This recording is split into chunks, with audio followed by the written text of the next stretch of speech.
Zoe. I'm actually currently based in Berlin, but I'm originally from London. I am the founder and CEO of Crypto Girls Club and CGC Talents. Crypto Girls Club is one of the largest communities for women in Web3 in Europe, and we're extending beyond that.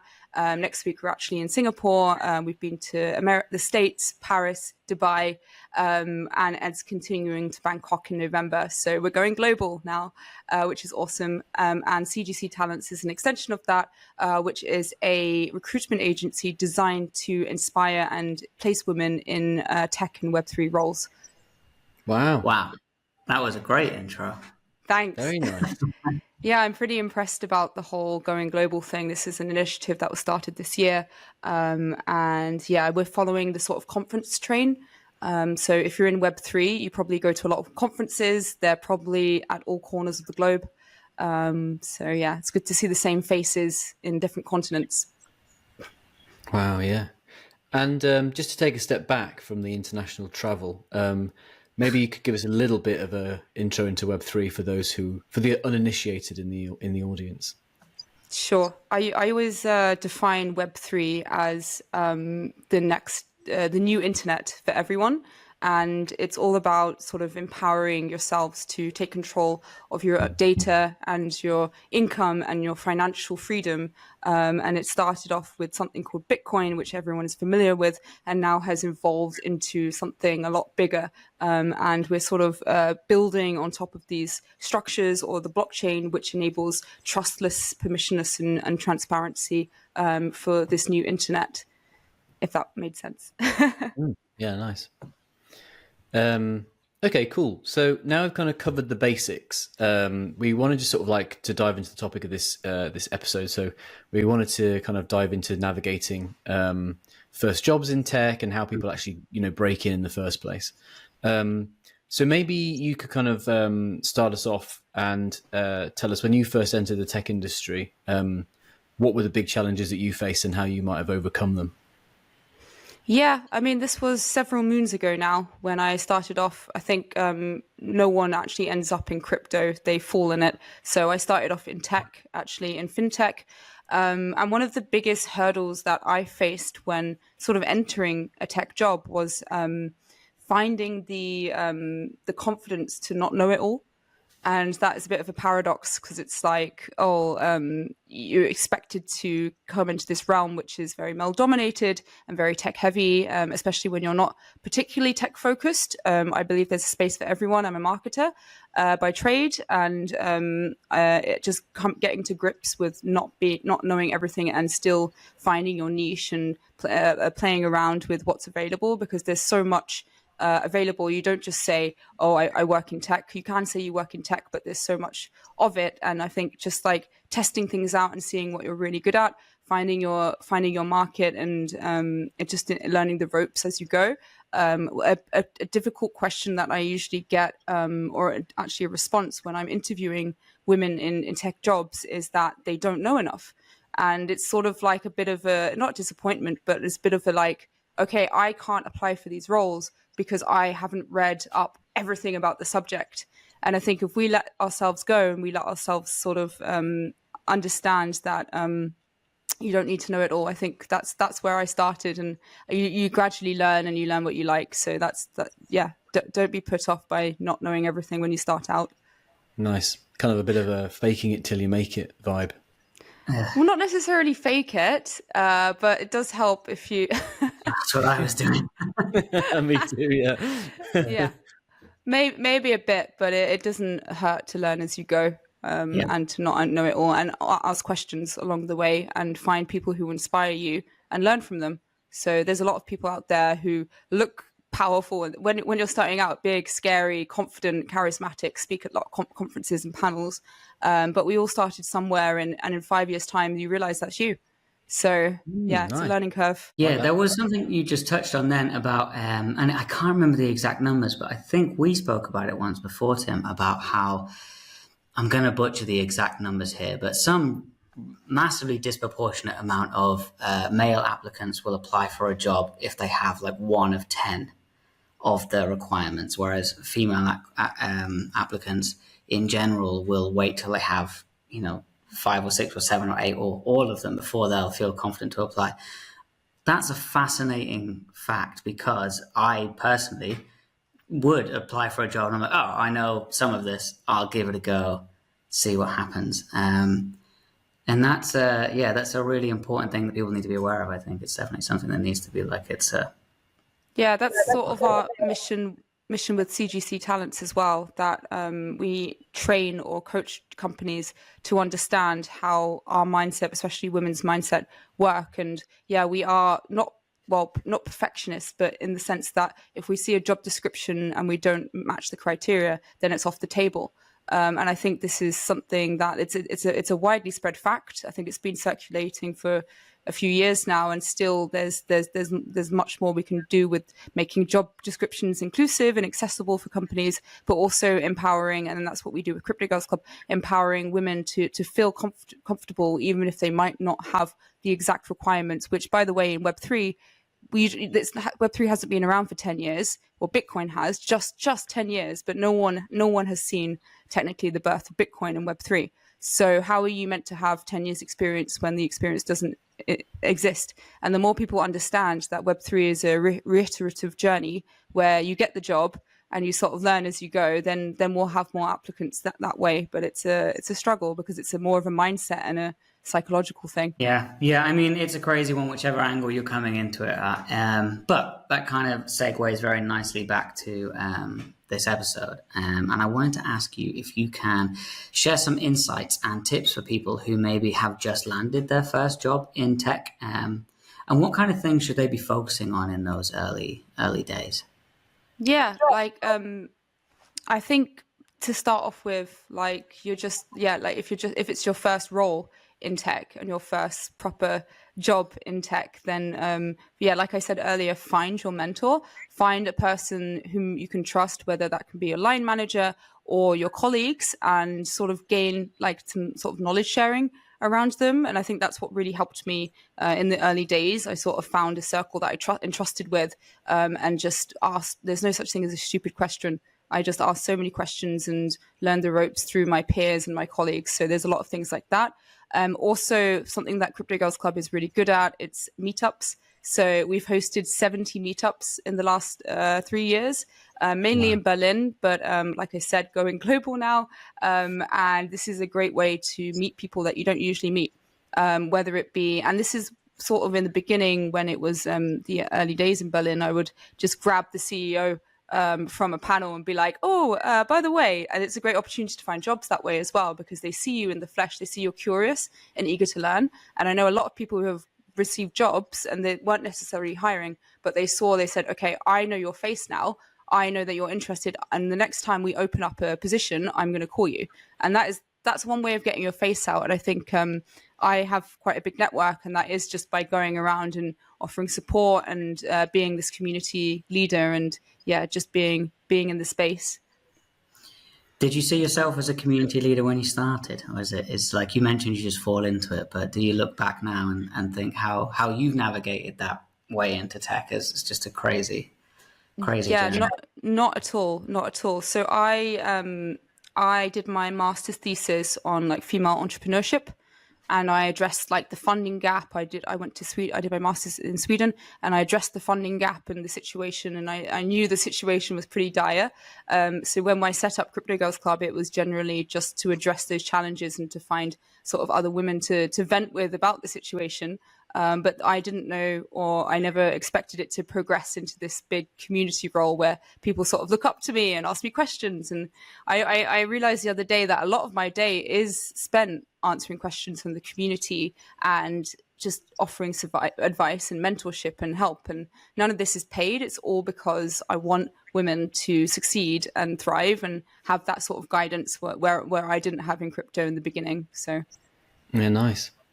Just to backtrack slightly there, because I think you touched on something really important about no questions being stupid. I think that can be quite difficult in a remote environment as well. Something that I've definitely found in the past, where you're starting a new role and you are remote first. I think it's particularly important to remember that when you're not sitting next to somebody and you can't just be like, I'm really sorry, I'm going to ask you another question. I think it's quite good to be persistently questioning if you're on Teams or Slack or whatever, when you are in that first role, just keep asking questions. Yeah, I find it, luckily I had a few years in an office before it went remote. And yeah, there have been lots of like articles and studies saying like it is actually really difficult for a trainee or an intern to get that sort of hands-on experience when it is all remote. So I think that is a challenge that needs to be addressed. And I think companies need to be aware that like the learning curve needs to be different, or there needs to be like more one-on-ones and more opportunities to meet offline now that COVID's sort of out of the way. But it has been a struggle. I really felt when people were just starting out and they're just like in their homes and not getting that environment that they get. So, yeah. Nice. So yeah, you touched on obviously Crypto Girls Club and, kind of giving a voice to women who might not be kind of heard. How have you kind of seen that diversity and inclusion effort impact opportunities over the last few years, especially for newcomers? Have you seen it change? Yeah, like I think the more opportunities have like developed in the space, I'm definitely seeing this, when we'll mention this later with hackathons. There are more scholarships and grants more than ever. So it's sort of like removing that barrier to entry. If you're a student and you want to travel to a hackathon, or you want to attend something, applying for a scholarship, especially a student scholarship or Women in Web3 scholarship, is actually pretty accessible now. So I'm seeing some progress there, in the sense that people recognize that they're bored of the same old demographics and they want to change the status quo. And there are opportunities available for almost every grant initiative that I look for. So that's cool. So you started this recruitment agency for women in tech, but what inspired that initiative, and how does it support those people who are members of your community getting? Yeah, so I guess you can, like, the backstory is the community has been running for a couple of years, and more women were looking for jobs. And it sort of came as a way of, we were offering support, we were offering education. But then I realized that the founders were coming to me and saying, hey, out of, the 50 applicants that I received for a engineering position, 3 were female. And this is something that I cannot have on my team. Like, my team needs to be diverse, and not because it's a token. We need to understand that we're not placing women for token roles, but because it statistically makes a successful company. So you are statistically more likely to thrive and succeed when your company is diverse. So founders were coming to me saying, how can I help? And then also the community were coming to me saying, hey, can you do free CV checks, and how do I level up my career, and sending me job applications saying how can I get this job? And that's sort of where it came from. I'd say that 3 out of 50 applicants being female in the Web3 space is quite high. Yeah, unfortunately, yeah. It's even pretty bad. I would say even 1 would be the norm. So it's I think a founder the other day said he got 0 out of 78, and this was a DevOps role. So I think the more technical you go, the harder it is. And yeah, I'm a marketer, and I see that it's actually also happening in marketing in Web3 as well. Because really? now that you're getting experience, they're asking for experience. So like before, it used to be like, well, not women, more conventionally better marketers were more, we're better in psychology, and I think we're more attuned to human connection and emotions. And now, if you look at job applications for marketers, they're actually looking for 5 years experience. So who has 5 years experience? It's those OG crypto bros. So you're only targeting, once again, it's like the tech field is incredibly not inclusive. And then now you have the marketing field, which is also catching up, which is really sad to see. We've got a bit of a confluence, haven't we? Last week we were talking about LinkedIn broetry, and now we're talking about OG crypto bros applying for marketing roles. I feel like there's a weird sub-theme appearing in the episodes. Okay, to sort of link to the sort of technical side of things, you mentioned hackathons before and applying for technical roles.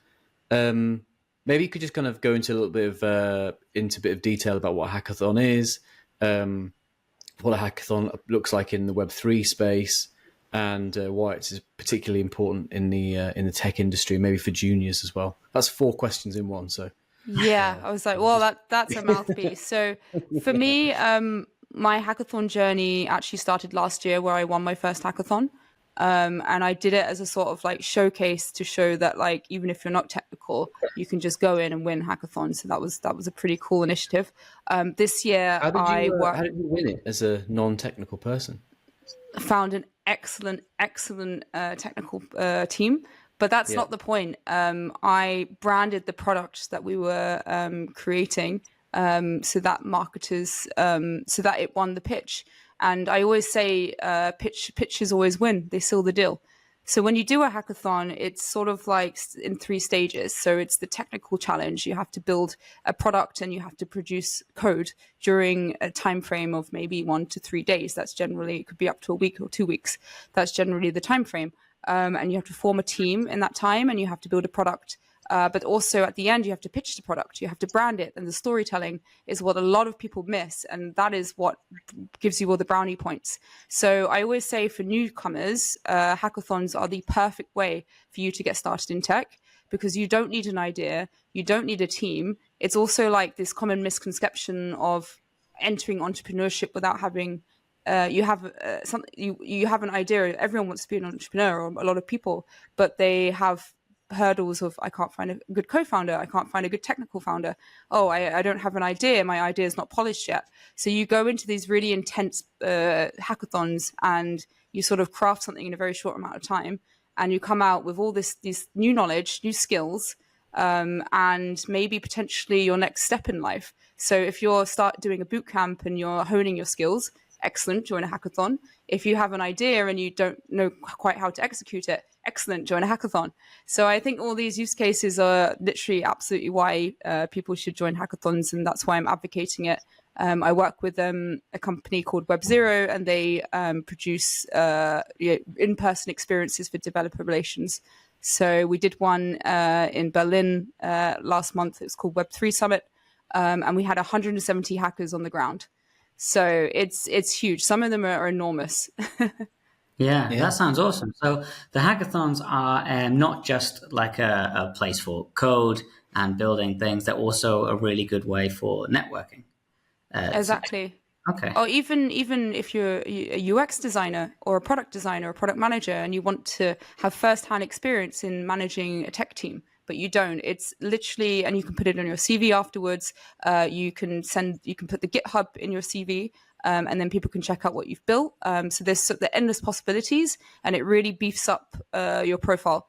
So you get you out there. If you win a prize, then you're often offered grant programs, extended opportunities, incubation programs. So actually, I know a girl last year, she won 16 hackathons, and she was just traveling around the world speaking about her experience. And I think she was 19 years old.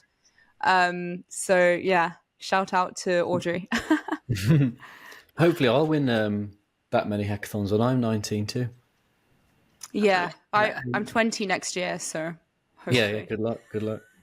But just to maybe kind of like dispel some misconceptions, this might be a bit of a leading question, but I always think of hackathons as quite like sleep deprived, kind of like, I don't know.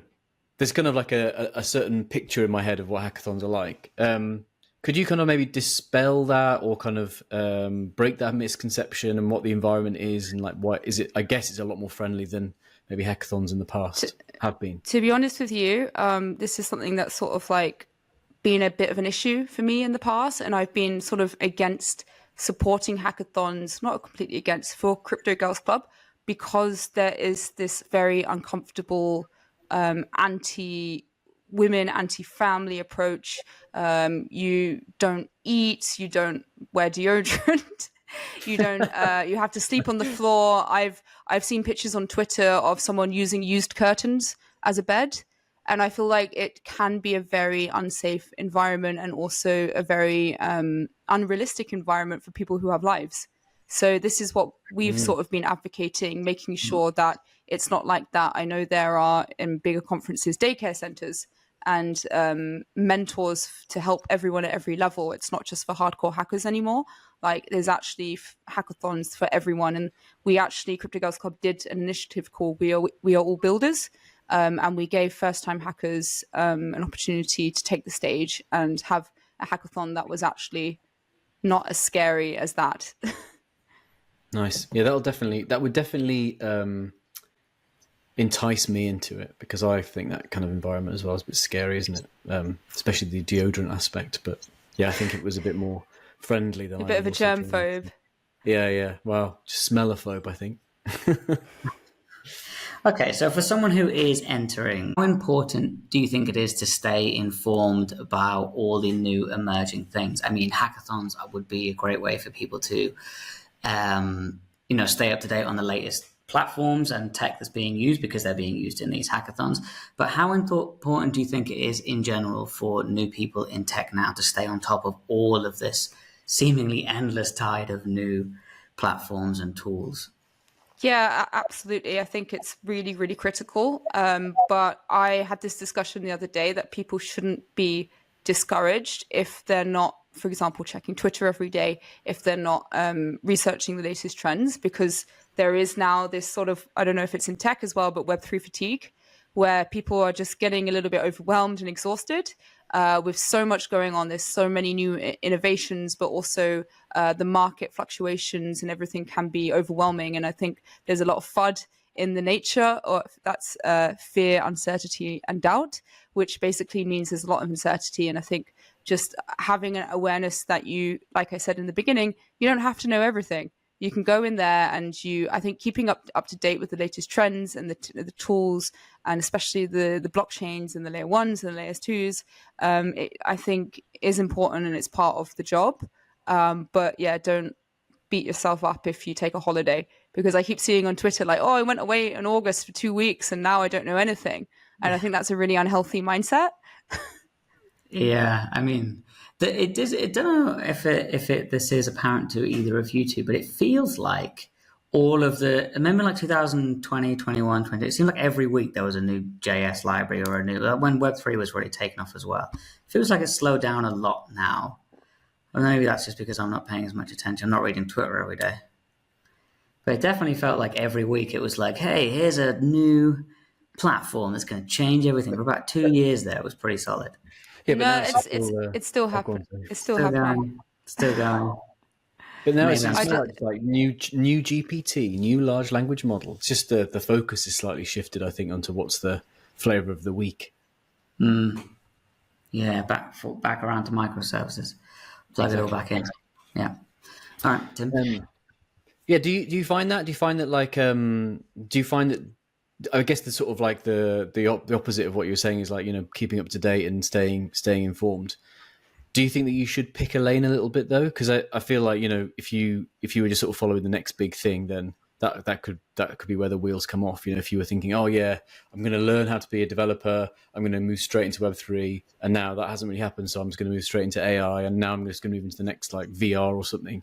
Do you feel like you've got to like learn the basics and just find out what you like, or is it okay to sort of like just keep super up to date and try and all the different avenues? 100%. I think finding what you're passionate in, that's going to be your golden ticket. I think I've seen far too many people that will say, oh, now I'm going to learn how to code because I think it's important. And as a marketer of 10 years, I always thought if I'm going to be excellent in Web3, I'm going to have to learn how to code, which is, why can't I be the best marketer there is in Web3? Why do I have to be everything? Why do I have to jump on different wagons? Why do I have to learn about AI? And I think having that natural overview about where the industry is heading to and being aware that's up to date, that's one thing. But if you find something that you really love, there's always going to be something to learn from that. And I think picking your niche and excelling in it and progressing, but also at the same time, it's okay to change your mind if you fall out of love of something. So if you're literally, for me, it's like I'm not going to change my mind about marketing. But if you're in it, like if you're not enjoying it anymore, it's okay to pivot. Even if you're like, oh, I'm too old, or I spent 5 years doing this. I think Web3 is actually quite versatile in doing that, and I think it allows you lots of room.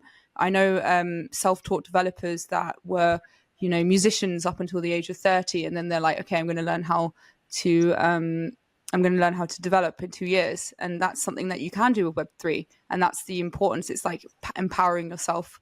But yeah. Cool.